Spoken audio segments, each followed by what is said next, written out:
على رسول الله صلى الله عليه وسلم إن أحدكم إذا مات عرض عليه مقعده بالغداة والعشي إن كان من أهل الجنة فمن أهل الجنة وإن كان من أهل النار فمن أهل النار فيقالوا هذا مقعدك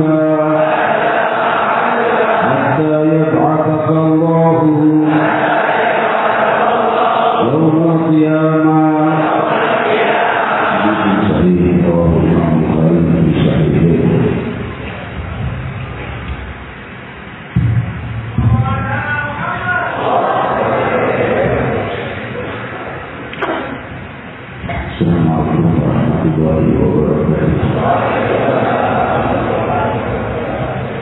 حمدا لرب خصنا بمحمد وأنقذنا من ظلمة الجهل والدياجين. الحمد لله الذي هدانا بعبده المختار من دعانا إليه بالإذن وقد نادانا لبيك يا من دلنا وعدنا صلى الله وسلم وبارك عليه وعلى آله. الحمد لله الذي جمعنا بهذه الليلة المباركة وبهذه الساعة المباركة وبهذا الشهر العظيم. جمعنا الله وإياكم بأحسن العطاء من المولى سبحانه وتعالى. بارك الله لنا وإياكم بهذه الليلة وبجميع الليالي وبهذا الشهر العظيم. limpahan puji kehadirat Allah Subhanahu wa Ta'ala yang maha luhur, yang maha melimpahkan kebahagiaan sepanjang waktu dan zaman, yang maha membuka kemuliaan dan keluhuran sepanjang waktu dan zaman, hingga seluruh waktu dan zaman berakhir. Muncullah alam yang diciptakan susah pemilik waktu dan zaman, berupa alam yang bekal tidak mengenal lagi akhirnya zaman dan waktu. Di saat itu tidak lagi waktu dan zaman, tapi alam abadi, yaitu di dalam kehinaan atau di dalam keluhuran. Hadirin hadirat yang dimuliakan Allah, demikianlah alam abadi yang akan dan pasti kita temui kelak di dalam kehidupan setelah kehidupan. Di dalam kehidupan yang disebut kematian, justru itu adalah hakikat kehidupan yang abadi. Hadirin hadirat yang dimuliakan Allah, telah kita dengar hadis luhur di mana Rasul sallallahu alaihi wasallam bersabda bahwa orang siapa yang telah wafat maka dia akan melihat tempatnya setiap pagi dan sore, diperlihatkan kepadanya setiap pagi dan sore bahwa inilah tempatnya. Apabila di surga dia melihat surga, apabila di neraka naudzubillah dia melihat neraka setiap pagi dan sore. Dan itu sudah merupakan siksaan yang cukup tanpa ada siksa kubur. Dan kenikmatan melihat surga setiap pagi dan sore adalah kenikmatan yang luhur sebelum menikmatinya. Hadirin hadirat yang dimuliakan Allah, maka sebab itu fahamilah dan renungkanlah bahwa hal itu pasti datang kepada kita. Maka beruntunglah mereka yang melihat pagi dan sore surga tempatnya telah, maka hari-harinya semakin dekat dengan waktu hari perjumpaan dengan Allah SWT. Itu hari-hari di waktu di alam kubur. Al-Imam Ibn Hajar Al-Asqalani bin Al-Qurbani di syarah Sahih Bukhari mensyarahkan hadis ini. Beliau menjelaskan bahwa hadis ini mengandung makna yang dalam dan banyak. Di antaranya bahwa kehidupan setelah kehidupan telah jelas dibuktikan dengan dalil ini. Hadis ini membuktikan bahwa ruh itu tidak wafat. Yang wafat adalah jasad, karena arah itu atau diperlihatkan seseorang itu jasad tidak hayy, itu adalah membutuhkan kehidupan. Kalau seandainya sudah mati, maka diperlihatkan walaupun tidak berguna, namun jasadnya wafat, namun ruhnya hidup dan ruhnya melihat apa yang akan dia temui kelak di hari kiamat, di hari saat dia dibangkitkan oleh Allah Subhanahu wa taala. Hadirin hadirat yang dimuliakan Allah, di dalam rahasia keunggulan dan kemuliaan hadis ini mengingatkan kita jika di dalam kemuliaan atau di dalam kehinaan, di dalam kenikmatan atau di dalam musibah, jika hadis ini kita ingat, semua ucapan Rasul sallallahu alaihi wasallam adalah mutiara-mutiara. Namun di antara mutiara-mutiara yang kita pegang teguh, satu hadis ini akan menjadi obat bagi kita saat kita sedih, dan juga tidak akan membuat kita tertipu saat kita dalam kenikmatan, akan membuat kita selalu bersyukur jika hadis ini kita pegang. Bahwa Allah hari dia setelah kita wafat akan dengan tempat dari mana. Maka di saat itu Allah Subhanahu wa taala memperlihatkan tempat kita setiap pagi dan sore, bukan diam saja seperti dari apa bisa dan tidak bergerak, tapi ruh melihat tempat yang setiap pagi dan sorenya di surga atau di neraka. Maka 1000 keberuntungan bagi orang-orang yang beriman. Beruntunglah kita yang hadir di majlis ini dalam tumpah rahmat Allah Subhanahu wa taala. Menjelaskan Imam Ibnu Hajar dan lainnya para imam dan muhaddisin bahwa hari-hari mulia di bulan Dzulhijjah termasuk kepada hari tasyrik, yaitu hingga 13 Dzulhijjah, tidak hanya tanggal 1 hingga 10 saja, tapi hari-hari mulia yang dimaksud di dalam hadis sahih yang malam Selasa lalu kita baca, yaitu tiada amal yang lebih mulia daripada hari-hari ini, itu hari 1 hingga 10 Dzulhijjah. Imam Hajar mengatakan ada pendapat yang mengatakan bahwa termasuk 3 hari setelah Dzulhijjah, setelah 10 Dzulhijjah, yaitu hingga 13 Dzulhijjah. Hari ini setelah Dzulhijjah masih tersisa 2 hari lagi bagi kita, di mana amal kita dilipat gandakan oleh Allah Subhanahu wa taala hingga 700 kali lipat bahkan lebih dengan kehendak Allah Subhanahu wa taala.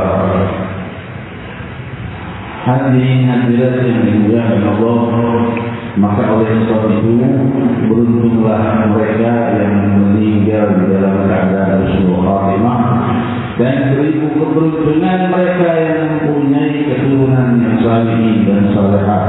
Semoga keturunan kita menjadi salihin dan salihah yang bahagia dunia dan akhirat. Diriwayatkan dalam Sahih Bukhari bahwa Sayyidina Abdullah bin Abbas radhiyallahu anhu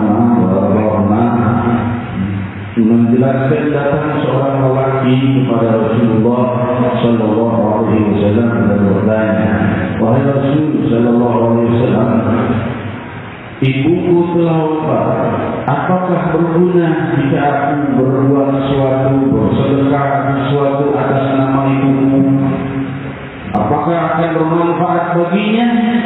Bagi yang telah wafat, maka berkata Rasulullah SAW, bermanfaat bagi ibunya yang telah wafat. Jika dia berbuat sesuatu, maka sedekah ataukah amal ibadah atau berbaca Al-Quran dan lainnya yang diniatkan dihadiahkan untuk yang wafat, Rasulullah SAW berkata bermanfaat. Demikian hadis ini diriwayatkan dalam Sahih Bukhari, menunjukkan rahasia kemuliaan yang tidak terputus dengan kewafatan jika mempunyai kerabat yang saleh dan salehah, ataupun keturunan yang saleh dan salehah, ataupun teman-teman saleh dan salehah yang mendoakan.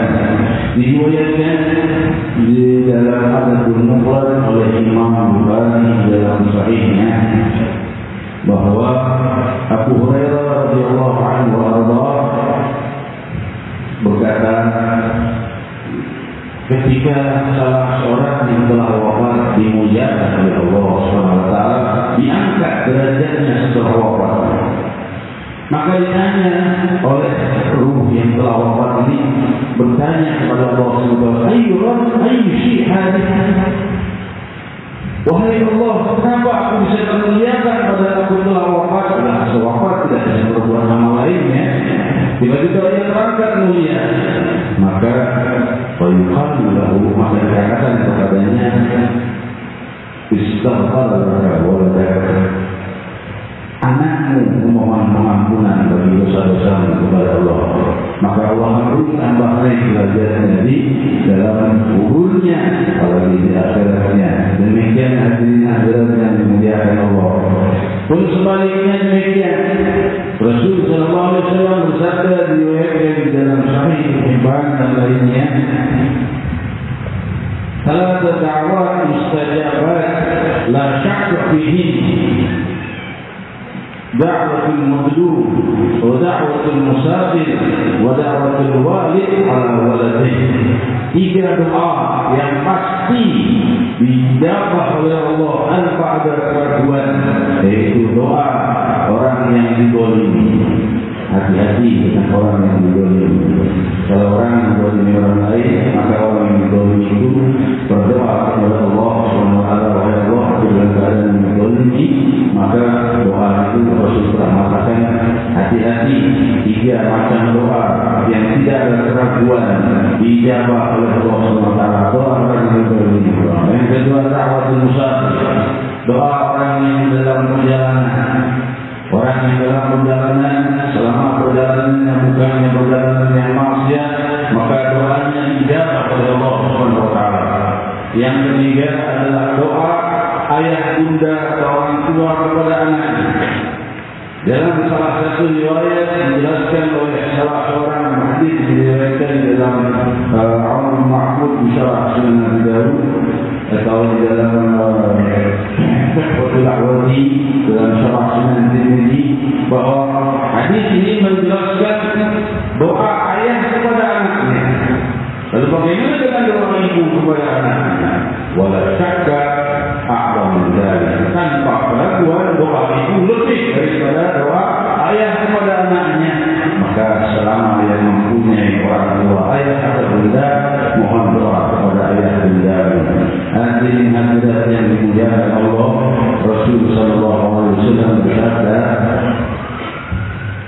diriwayatkan oleh Imam Bukhari dalam Adabul Mufrad,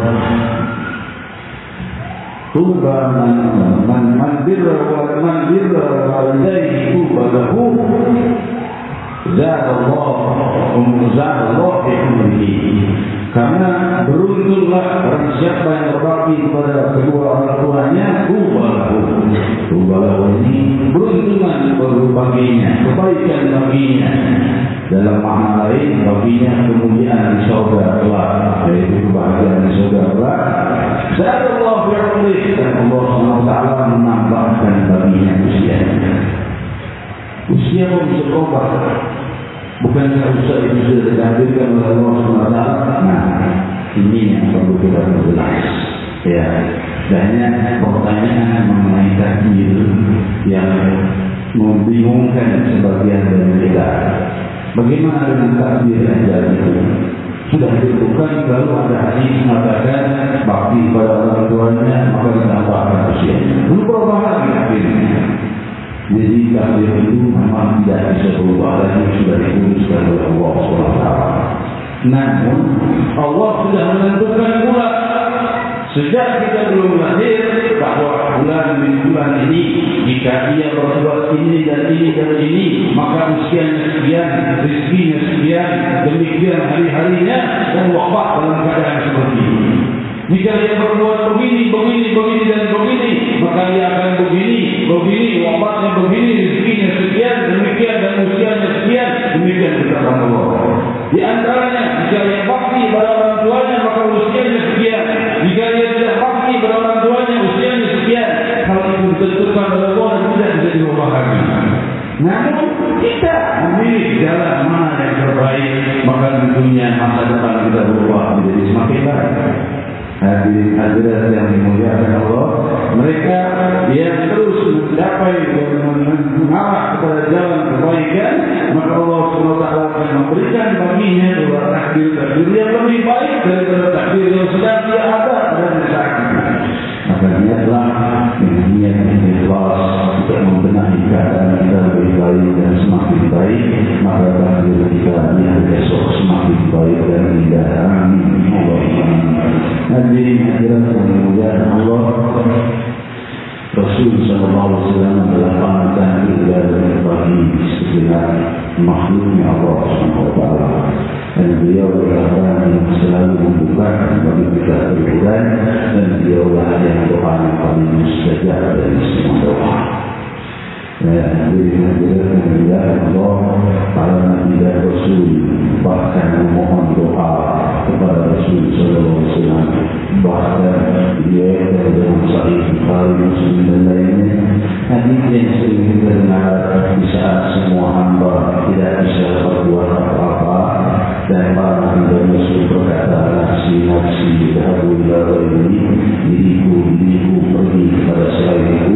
Di saat itu Nabi Muhammad sallallahu alaihi wasallam berkata, aku akan memberi syafaat bagi para pendosa. Demikian beruntung para pecinta Sayyidina Muhammad,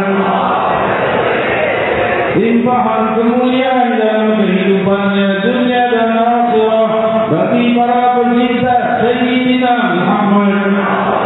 Wahai Allah, pastikan kami semua yang hadir dalam naungan cinta kepada Sayyidina Muhammad, hingga kami wafat dalam cinta kepada Sayyidina Muhammad, hingga kami berkumpul di hari kiamat bersama Sayyidina Muhammad. Karena kau telah pastikan lewat Nabi bahwa semua orang akan berkumpul dengan kekasihnya. Pastikan kami bersama Nabiuna Muhammad, Nabiuna Muhammad, Sayyidina Muhammad, Habibuna Muhammad sallallahu alaihi wasallam wa baraka alaihi. Limpahan puji kehadirat Allah yang menghadirkan kita di majlis para pecinta Sayyidina Muhammad sallallahu alaihi wasallam wa baraka alaihi. Dalam naungan zikir dan doa dan mengajar, kita berdoa dan bermunajat selalu kepada Allah Subhanahu wa taala. Dan juga saya pribadi mengucapkan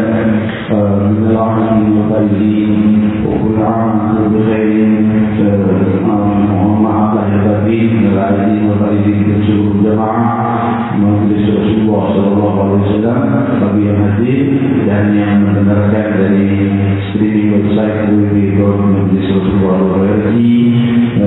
semuanya, dan juga atas semua kerabat dan keluarga, sampaikan salam dan ta'zim kita berdoa bersama untuk kita dan saudara-saudari kita yang berada di medan haji saat ini. Sebagian mereka di Mina masih dalam perjuangan ibadahnya, semoga dilimpahi afiat dan rahmah, dan semoga Allah Subhanahu wa taala memberikan kepada mereka kesehatan dan kekuatan, dan pulang dengan membawa haji yang mabrur, sehingga kita pun diberikan oleh Allah Subhanahu wa taala pahala haji yang mabrur. Karena mendoakan mereka semua yang mendoakan saudaranya, malaikat berkata amin wala tamliku, amin, dan bagimu sebagaimana doamu atas saudaramu.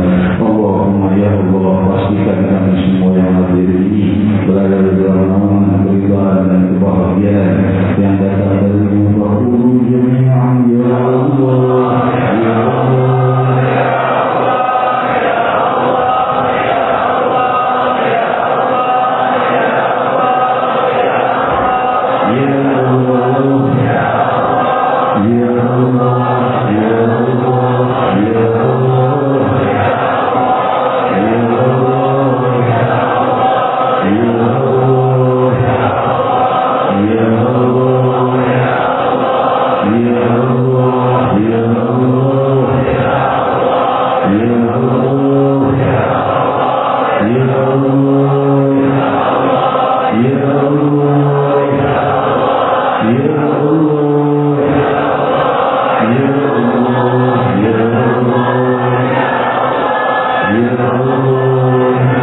Ya Allah, Ya Allah, Ya Allah, Ya Allah.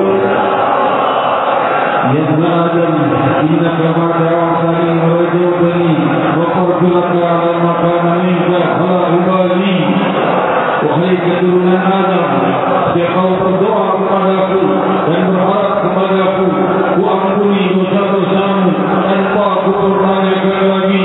Ya Allah, Ya Allah, Ya Allah, Ya Allah, Ya Allah, Ya Allah, Ya Allah, Ya Allah, Ya Allah, Ya Allah. Pastikan kami panjang umur dalam afiat dan rahmat. Pastikan kami wafat dalam husnul khatimah, dan di saat kami wafat, pastikan kami selalu melihat surga. Ya Allah, Ya Allah, Ya Allah. Kaulah pemilik surga dan neraka.